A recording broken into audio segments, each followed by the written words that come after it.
Introductions: Muffet and Chris Walker, Oh, shit. Goblin Man and Kobeni, Goblin Slayer and Amber for Genshin Impact, Ellis from Left 4 Dead and Winters, Springtrap from Five Nights at Freddy's and Zorark, Mako from Kill la Kill, and Petra. I think Petra uses a rapier in lore. Mm. Sick. Or Abraham Lincoln and Codsworth background in Inosuke. I feel like that one makes a lot of sense, honestly. Which one? Batman and Inosuke. Yeah, Abraham Really? Lincoln and Codsworth. Well, that one makes more sense to me in my head. I don't know Johnny why. Silverhand and Isaac from the Bison and Isaac, the Dredge and Zoidberg. Lore accurate. Mr. Boss and Boris the Wolf. That's from Amori, Mr. Boss? No, smiling friends. Oh, okay. Dapper Stormtrooper and Skeleton.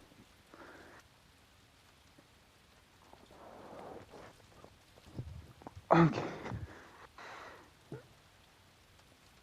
The USS Texas looms as the arena's massive deck, towering guns, cramped quarters, and this looks perfect for ambushes. What a weird sentence. True. Muffin and Chris Walker quietly head to the storage bay to gather weapons and supplies.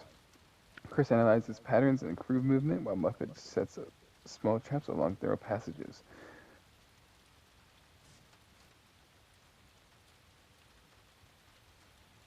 Gobbleman and Kobeni dash into the engine room, hoping to hide in steam vents, although Kobeni's panic nearly gives them away. Goblin Slayer set up an amber set up near the mess hall, placing traps and using crossbow shots to scout.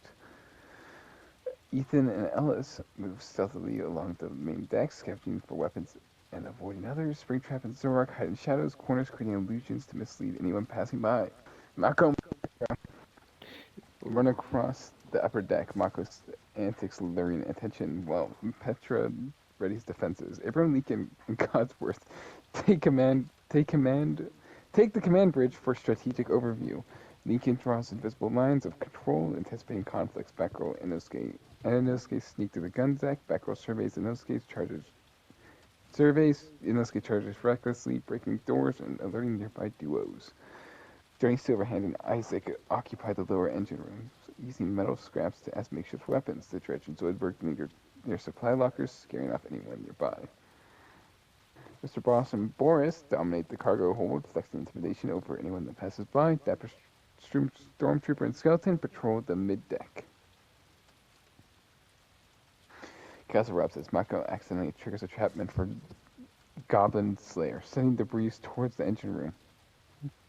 Zoidberg sleeps in, helping clear the blockage and inadvertently saving Goblin Man from being crushed. Several minor scuffles break out. Ellis and Ethan spot and narrowly avoid Batgirl and Inosuke. Day 2. Duos begin hunting actively. Why is it doing a different format now as well? Yeah, sure. I don't know. Let me get the original format real quick and just give it as example. Okay.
That makes sense. I was like, why aren't you talking?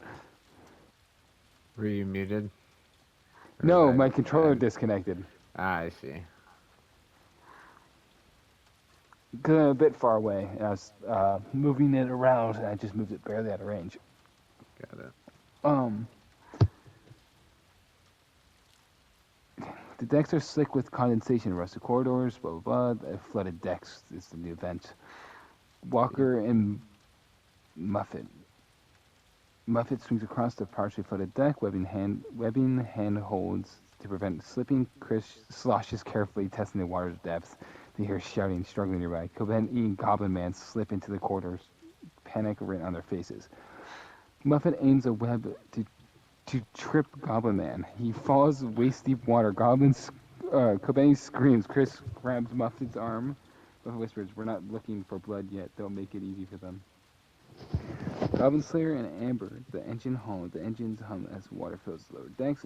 Amber lights a flare, explodes in the rising water. Goblin Slayer pushes a maintenance hatch closed, stealing themselves into a dry nook. They see movement in a flooded hall. Zoroark solutions create phantom enemies. Amber fires arrows into near shapes. Goblin Slayer strikes at the real threat. Springtrap struggling to stay upright in the water. Springtrap's trips, and his neck catches Beam's edge. He falls face first. He dies. Boat.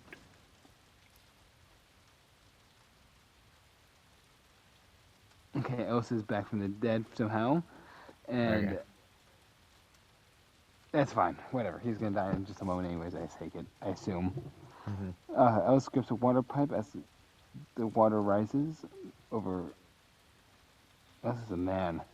Ethan scans for weapons. Mako and Petra enter, slipping and sliding Archwing, who should lead. Ellis makes a sudden dash for a weapon cache. I know it's weapon cache. I heard one person call it cache though, and now I say it every time I see it now. I see. That's fine. Mako slips, hitting her head, blood bubbling in the water. Ethan grabs Mako, but Ellis can't dodge the falling beam from the ceiling. Okay. That's his Mako. She bleeds to death and drowns. She Bam. I see. at the same time. Crota What? Okay. Crota. All right. Maybe I shouldn't use that.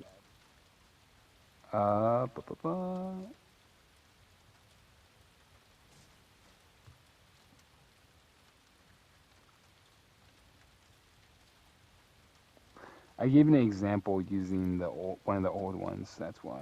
Okay, I redid it. Yeah. Good.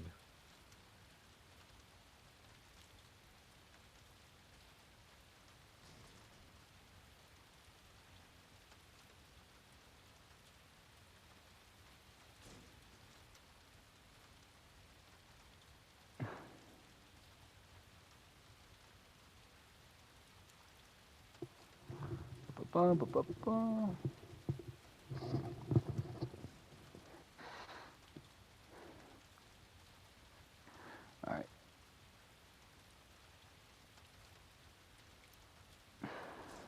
Okay. All right. Why is this one being difficult? That's annoying. Yeah, true.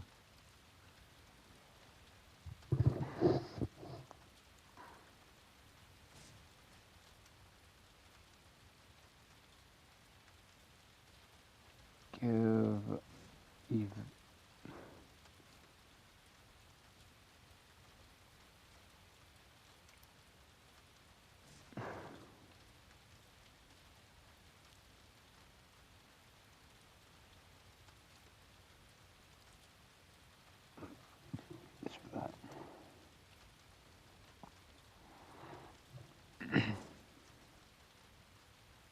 Okay, that's better.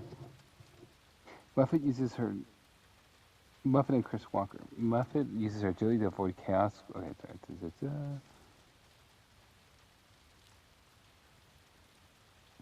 during the second day and night, the USS Texas guns turrets begin to malfunction. One of the main turrets fires randomly across the decks, creating chaos. Smoke, fire, and ricocheting shells make navigation deadly. Each duel reacts differently.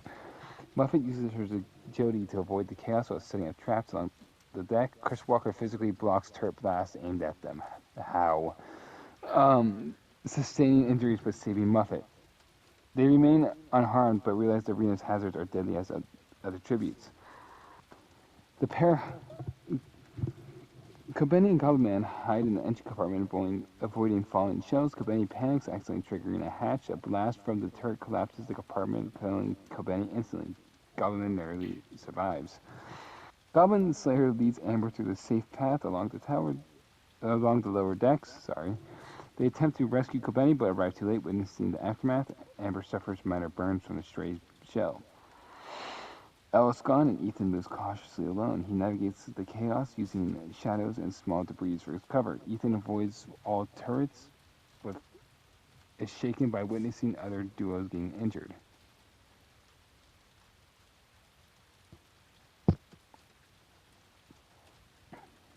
The turret fire scatters them across decks. Petra tries to shield Mako from debris, but Mako panics and runs into the blast path. Mako is killed instantly, leaving Petra alone and enraged. Abraham Lincoln uses the bridge to observe turret patterns and directs Codworth to move debris and warn other duos. They remain unharmed, but realize being stationary makes them easy targets for other tributes once the event ends. Background Inosuke. Inosuke recklessly charging almost hits a turret blast, forcing the back row to pull him back. They use the chaos to knock out a few barrels onto the deck, creating temporary cover. Both survive unscathed. Isaac improvises traps using from loose cables and misdirected turret shells. Johnny is grazed by shrapnel, but otherwise okay.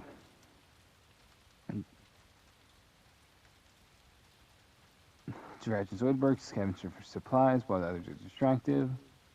The turret scares Mr. Boss, who tries to assert control, but Boris steadies him. A falling beam kills Mr. Boss, leaving Boris alone, though, furious and angry. This dapper stormtrooper and skeleton survive, emerging as one of the few duos untouched. Good.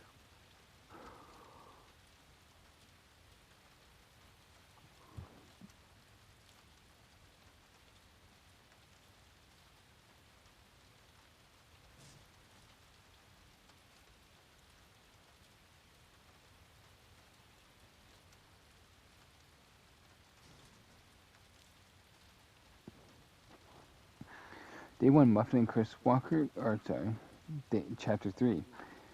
Muffin and Chris Walker use the upper decks to lay ambushes, but Muffet is spotted by Goblin Man, who's furious. Is furious over Kobeni's death. A brief skirmish ensues. Chris Walker restrains Goblin Man, but he escapes with minor injuries. Goblin Slayer and Amber patrol the lower decks, hunting uninjured duos. They avoid Springtrap and Zorak, whose illusions make them seem more dangerous than they are. Oh no, that was the other one. Nothing. Sorry, I was getting confused because I thought Springtrap died. That was the one I reset. Oh, okay, yeah, makes sense. Ethan Winter searches storage rooms alone, avoiding most confrontations, but narrowly escaping a falling beam triggered by the instability of the USS Texas. Springtrap and Zorak stalk upper decks, using illusions to terrorize duos. They scare Petra into hiding, creating an opportunity to attack other distracted survivors. Petra, alone after Mako's death, wanders cautiously, avoiding Goblin Slayer and Amber. She hides in the shadowed corridor and scavenges for weapons. Abraham Lincoln and Codsworth create traps in the command bridge area, aiming to control the movements across the mid decks. Batgirl and Inosuke use hit-and-run tactics, ambushing unprepared duos and recreating before retaliation. Their strategy is effective, but minor injuries leave Inosuke bleeding slightly. Johnny Silverhand and Isaac explore the gun deck, improvise makeshift weapons from the wreckage, and they spot the Dredge and Zoidberg, but choose to wait and observe. The Dredge and Zoidberg hide in shadows, relying on stealth to avoid the more aggressive duos. They witness multiple skirmishes, but take no actions yet. Boris the Wolf, alone after Mr. Boss, begins hunting aggressively, leaving shadows and traps to draw duos in. He kills Petra, ambushing her in the corridor after she hides too long. Killed that. Okay. Dapper Stormtrooper Dapper, Stormtrooper, and Skeleton continue their calm, calculated patrols, noticing all the chaos, and remain neutral.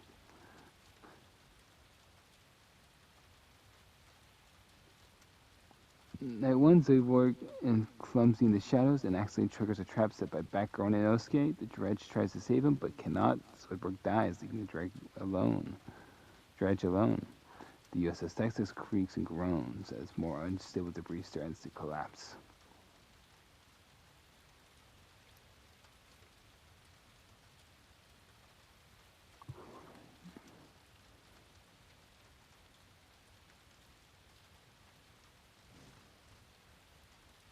Springtrap corners Johnny Silverhand, but Isaac intervenes with well-placed improvised traps, and the duos retreat.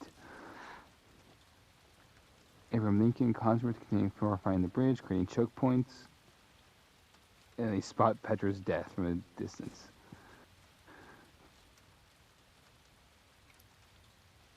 The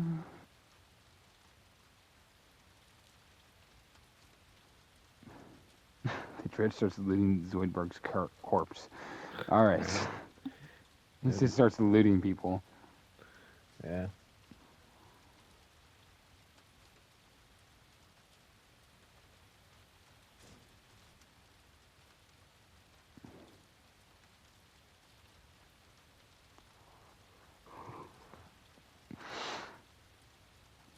Buffett and Chris Walker move to the lower gun deck, setting up webs and barricades to slow approaching duos. Buffett notices Springtrap and Zorak stalking from the shadows and uses sticky traps to force them into narrow corridors. Springtrap is injured but escapes thanks to Zorak's illusions. Goblin Slayer and Amber ambush Batgirl and Inosuke in the engine corridors.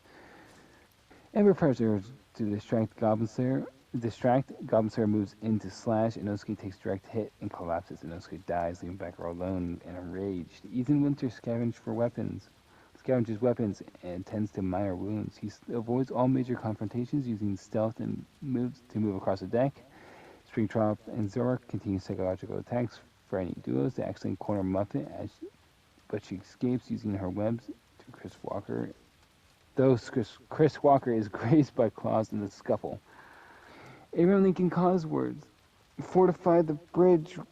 Watching the chaos below, they spot a skirmish between Batgirl and Goblin Slayer, planning intervention if necessary. Johnny Silverhand and Isaac confront Boris the Wolf near the cargo hold. A chaotic fight breaks out with its metal beams, fire, and improvised weapons. Boris gains upper hand, killing Isaac, leaving Johnny.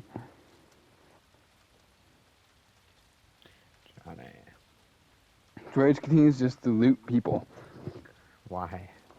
I don't know. He's a hoarder.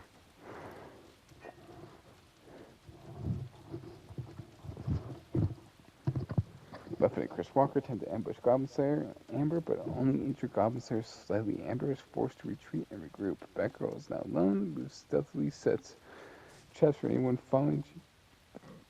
She kills Amber, finally eliminating the Genshin duo. Alright.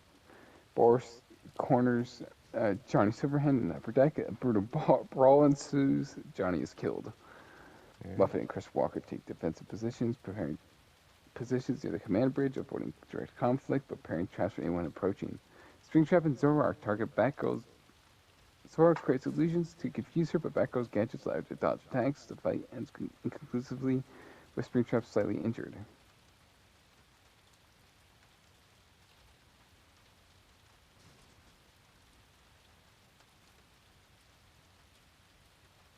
The last survivors are Muffet, Chris Walker, Springtrap Zorak, Batgirl, Abraham Lincoln Cosworth, the Dredge, Boris the Wolf, and Dapper Stormtrooper and Skeleton.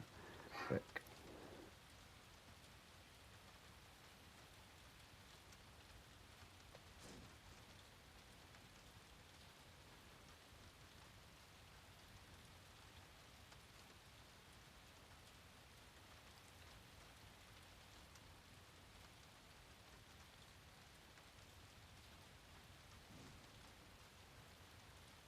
Springtrap and Zorak ambush Muffet and Chris Walker in the lower deck. Springtrap attacks directly while Zorak creates illusions to disorient them. Chris Walker is injured heavily by Springtrap's assault, while Muffet tries to escape. Zorak illusions trick them into running into a collapsed bulkhead. Muffet and Chris Walker die together as the Bulkhead crushes them. The remainders begin to actively hunt each other now that Muffet and Chris Walker are gone. Batgirl ambushes Springtrap with the gadgets and the shadows. Springtrap fights back, but eventually incapacitated. Zorak, weakened from the previous night, attempts to flee, but is cornered by Abraham Lincoln and Codsworth. Springtrap and Zorak both die during these skirmishes. Damn. Boris the Wolf and the Dredge clash on the main deck. Boris gains the upper hand, killing the Dredge. Dapper Stormtrooper Skeleton approach cautiously. Batgirl sets up a trap. The Stormtrooper duo anticipates it. They attack and kill Batgirl, leaving. How are these people winning? They've done nothing insane, all yeah. game but just live. True. And look at Dapper doing it.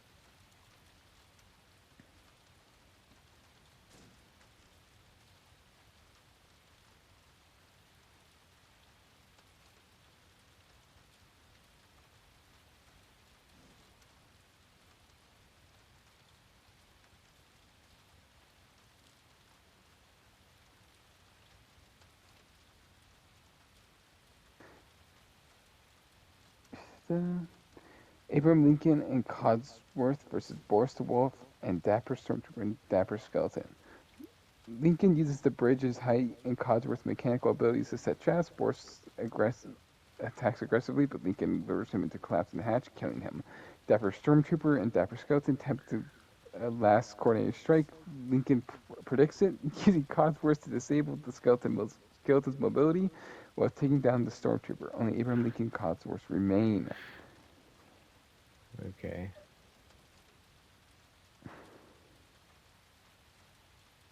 Have them fight. I know, I'm trying to specify that. A fight. Lincoln tries to reason with Codsworth, appealing to their teamwork, but the arena's rules have no room for hesitation. Codsworth reacts defensively, interpreting Lincoln's strategy as a threat. The duel begins at the command bridge. They just camped in the same spot the entire match as well. Yeah. Lincoln dodges, counters, sets up traps with nearby debris, forcing Codsworth to expend energy to avoid hazards. The fight becomes brutal. Lincoln uses clever maneuvers to leverage height, unstable floors, and debris. Codsworth manages a few strikes, damaging Lincoln's arms, but Lincoln adapts using momentum and Codsworth's own tools against him. With the final feint, Lincoln lifts Codsworth into a weakened portion of the deck. The wood and steel collapse. Codsworth struggles, but ultimately falls to a firing pit below. Lincoln wins. That checks out. Lower accurate.